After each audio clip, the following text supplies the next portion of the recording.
একই শুরু করেছে বাংলাদেশিরা সীমান্ত পেরিয়ে ভারতে ঢোকার চেষ্টা। তারপর অনুপ্রবেশে যখনই তারা বাধা পেল তখনই সবাই মিলে তেড়ে এলো, আর সেই সময় তৈরি ছিল বিএসএফ। তেড়ে আসা বাংলাদেশিদের এমন শিক্ষা দিল বিএসএফ যা তারা কখনোই ভুলতে পারবে না। জানেন বিএসএফ ঠিক কোন অ্যাকশন নিল?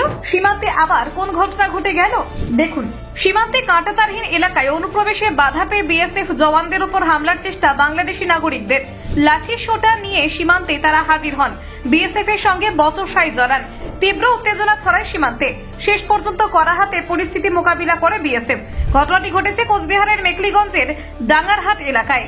ডাঙ্গারহাট সীমান্ত এলাকার ওপারে বাংলাদেশের গাটিয়াভিটা। জানা গিয়েছে এদিন কাঁটাতারবিহীন ওই এলাকা দিয়ে বাংলাদেশের এক ব্যক্তি ভারতে অনুপ্রবেশের চেষ্টা করেন। বাধা দেয় বিএসএফ। অনুপ্রবেশে বাধা পেতে ক্ষুব্ধ হয়ে ওঠেন সীমান্তে বসবাসকারী বাংলাদেশিরা। লাঠি সোটা নিয়ে সীমান্তে হাজির হন, মারমুখী হয়ে ওঠেন তারা। কিন্তু অনুপ্রবেশ রুখতে তৎপর বিএসএফ কড়া হাতে পরিস্থিতি মোকাবিলা করে। গত বছরে অগস্টের প্রথম প্রধানমন্ত্রী পদে ইস্তফা দিয়ে শেখ হাসিনা বাংলাদেশ ছাড়ার পরই সীমান্তে একাধিকবার উত্তেজনা ছড়িয়েছে। বাংলাদেশিদের ভারতে অনুপ্রবেশের চেষ্টা বেড়েছে। অনুপ্রবেশের চেষ্টা রুখতে নজরদারি আরো বাড়ানো হয়েছে। কাঁটাতারহীন সীমান্ত এলাকাগুলিতে বিশেষ নজর দেওয়া হয়েছে। এর আগে কাঁটাতারবিহীন একাধিক জায়গায় বিএসএফ কাঁটাতার বসাতে গেলে বাধা দিতে দেখা যায় বর্ডার গার্ড বাংলাদেশ। এই নিয়ে বাংলাদেশকে কড়া বার্তা দেয় ভারত।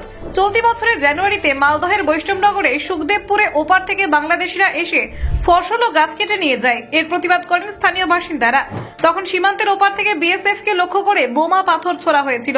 প্রসঙ্গত উল্লেখ্য, ফের একবার বাংলাদেশের অভ্যন্তরে অন্তর্দ্বন্দ্বের আভাস ইতিমধ্যেই বাংলাদেশের পথে নেমেছে সেনাবাহিনী।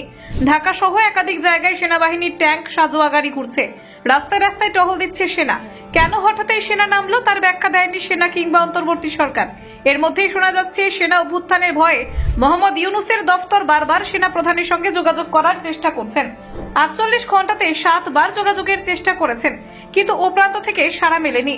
বাংলাদেশের সেনা প্রধানের সঙ্গে অন্তর্বর্তী সরকারের প্রধান মোহাম্মদ ইউনূসের দ্বন্দ্ব দীর্ঘ সময় ধরে চলছে। সম্প্রতি মায়ানমারের রাখাইন করিডোর নিয়ে ইউনূস সরকার রাষ্ট্রপুঞ্জের সঙ্গে কথাবার্তা শুরু করতেই সেনা প্রধান জেনারেল ওয়াকারুজ্জামান সাফ বার্তা দিয়েছেন যে একমাত্র নির্বাচিত সরকারই এই ধরনের সিদ্ধান্ত নিতে পারে। অন্তর্বর্তী সরকারের কাজ নয় এগুলি। আগামী ডিসেম্বরের মধ্যে নির্বাচন করানোর স্পষ্ট বার্তা দিয়েছেন। এদিকে ইউনূস সরকার 2026 সালের জুন মাসের আগে নির্বাচন করাতে নারাজ। ইউনূস চাইছেন নিজের গদির মেয়াদ বাড়াতে। এই পরিস্থিতিতে মোহাম্মদ ইউনূস ভয় পাচ্ছেন যদি সেনা অভ্যুত্থান হয় তবে দেশ ছেড়ে পালানো ছাড়া আর কোনো উপায় থাকবে না। তাই ইউনূস চাইছেন সেনা প্রধান ওয়াকারুজ্জামানকে হাতে রাখার। সেই কারণেই তিনি ইস্তফা দেওয়ার কথা হাওয়ায় ভাসিয়ে দিয়েছিলেন। তবে সেনা প্রধান ইউনূসের ডাকে সাড়া দিতে নারাজ। ইউনূসের দফতরে বারবার যোগাযোগ করার চেষ্টা করা হলেও তিনি সাড়া দেননি। Bureau report, Bangla digital TV.